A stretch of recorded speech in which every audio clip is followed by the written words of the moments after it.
Bismillah, alhamdulillah, wa salatu wassalamu ala rasulullah, amma ba'd, assalamu alaikum wa rahmatullahi wa barakatuh, my dear brothers and sisters in Islam. And welcome back to another episode of getting you back on the straight path of da'wah, inshallah. And these series will talk about effective communication. I'm making my own sound effects just in case these guys will not give you any.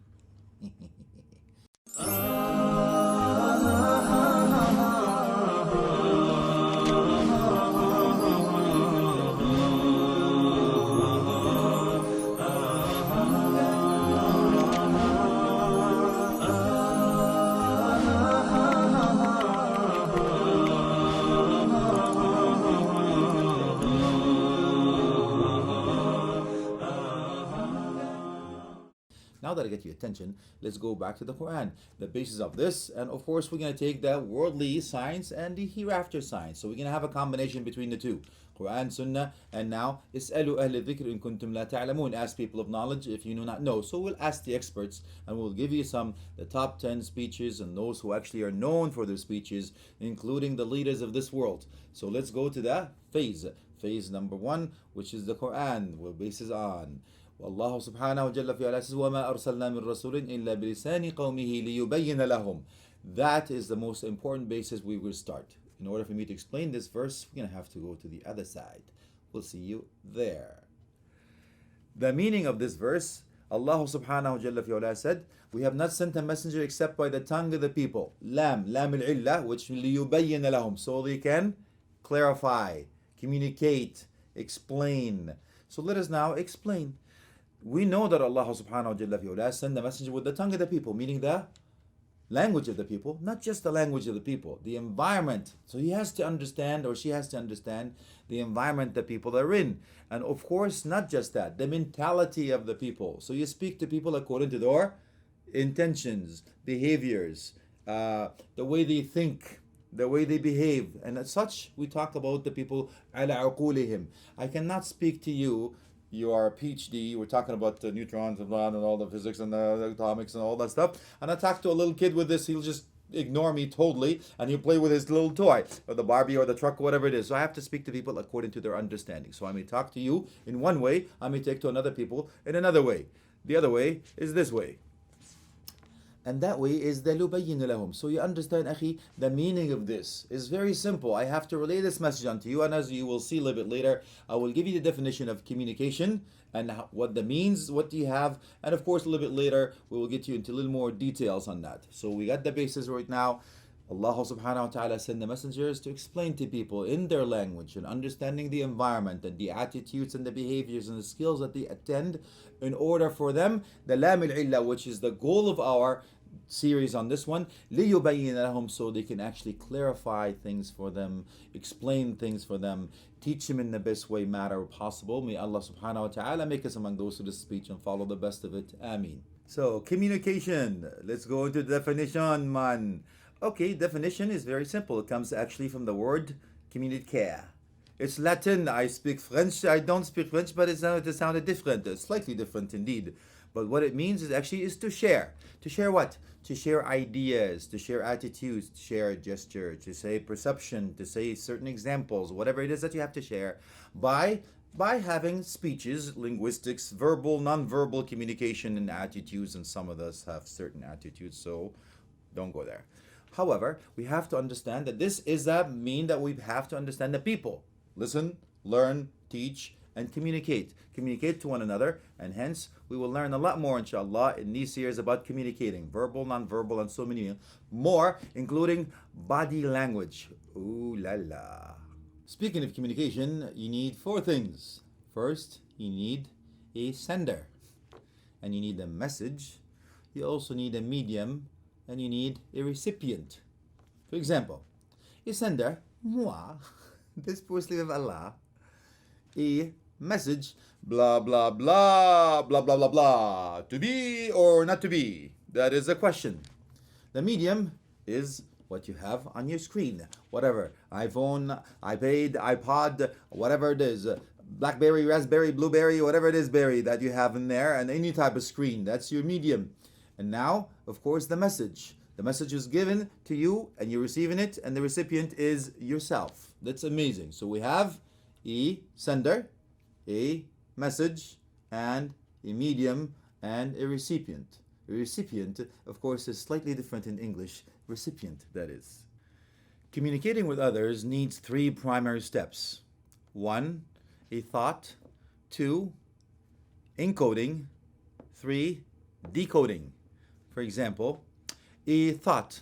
First step, it's an idea in the mind of the sender, or a feeling or an emotion, or something I want to translate to you, or give you, or actually make you understand what I'm trying to tell you. Number two is actually encoding. I need to put that in a message with either symbols, words, gestures, or any means, but make sure you get the right gestures. For example, this means something totally different. In Italian, Indian, or Arabic. Arabic like this, slow down. Food, and other people, and this means, hey. So I will just keep it a family show. We'll just move on.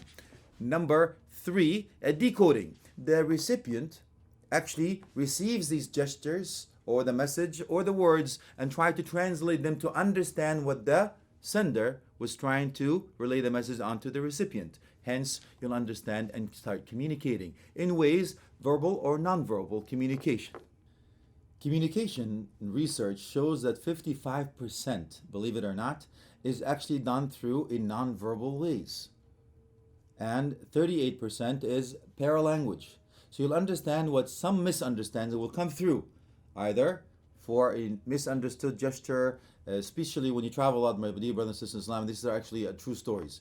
I was in the UK once, and I'm used to saying good for you. So good for you to me, it was actually positive.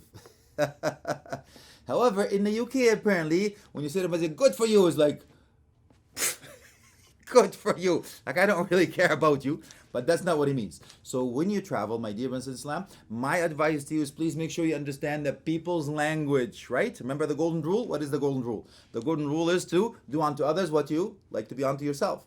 But the platinum rule is to do unto others what they like to be done unto. So please understand that part. So please, understand the people's language, go know your homework on the environment where you're going to travel, speak a little bit of the language that breaks the ice a little bit more, which is a really good tool for the da'iyah to get the people's heart. Remember what Ibn al-Qayyim rahmatullah alayhi says, ألف ثم عرف ثم كلف ألف القلوب, reconcile the hearts. Let people like you first. Once they like you, they have put a smile on their face, break the ice, then you can educate, then obligate. Once that is done, my dear brothers in Islam, we'll know that the misunderstanding comes from that. So we can counter the misunderstanding by giving examples, talking back to people. Okay, please tell me what you understood. Ask questions, paraphrase, do certain things. In the end, I use actually the three tells method. The three tells are very simple. Tell them what you're going to tell them, and tell them what you told them. So I use that in my courses. I use that in whatever it is, even the halaqas. Of course, you can't do that in the khutbah, but you understand what that means. So today we're going to talk about 1, 2, 3, then talk about 1, 2, 3. And in the end, you're going to recap the 1, 2, 3 in the form of a question answer. That makes it a little more fun. And I usually use this guy over here. They call me the sugar daddy or whatever. Sugar daddy. You know what that means, of course. But that is one thing we're going to keep between us. A secret, of course. So effective communication ultimately means an idea or a thought or a concept is relayed onto different entities with the same language that the sender wants to send to the recipient, and is interpreted and encoded exactly the same way, intentionally or unintentionally. The end result has to be an effective communication, sending the message, and there's a triangle, by the way. The triangle is an effective communication when the change management, believe it or not, if you want to change things, you have to have the triangle of change. The triangle of change is very simple.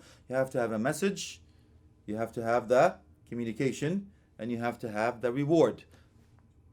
Meaning, I have to send a message to you. I make sure that you received it by asking you the questions as I talked about before, confirm that you got it right, and then I reward you for you understanding. That's a positive reinforcement. However, we have some more things to share with you. Let's go to this side.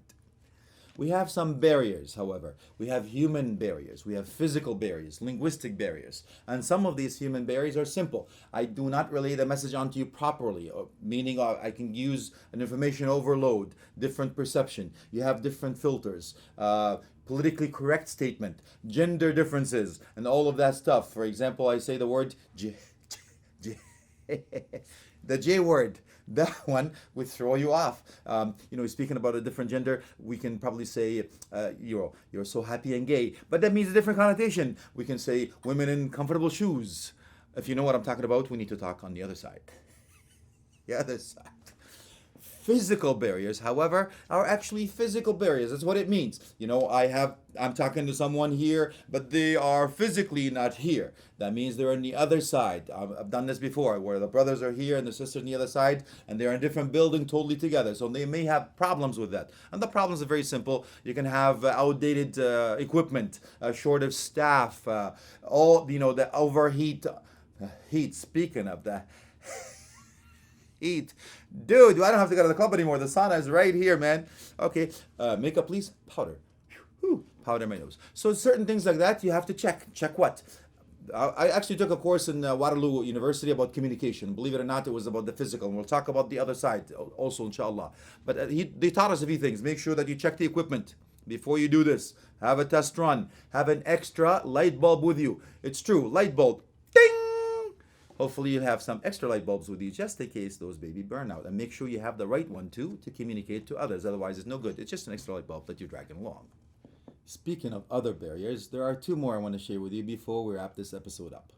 One is the phrases that you use and the language that you use. For example, if you use different words that they sound the same but they mean totally different things, it's best to avoid them. For example, autopsy and biopsy. Slightly different. I'll see you in Istanbul.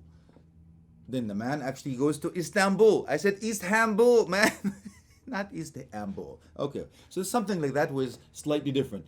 And the last one I want to share with you, inshallah, is the phrases that you use and the language that you use. Meaning, if you speak too much jargons that actually people do not understand what you're talking about in a different type of in a different place in the world, you may also be careful of that. I've lived on an island for 5 years, so yes I, Rastafari, Roots Irie, Selassie I, Ganjaman.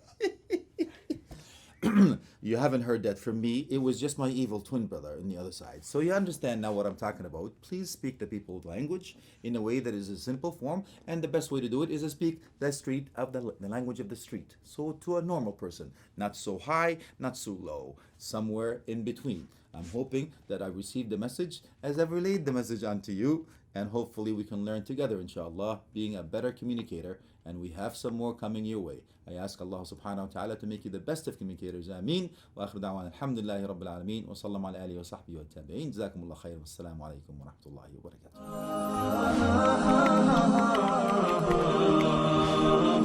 barakatuh.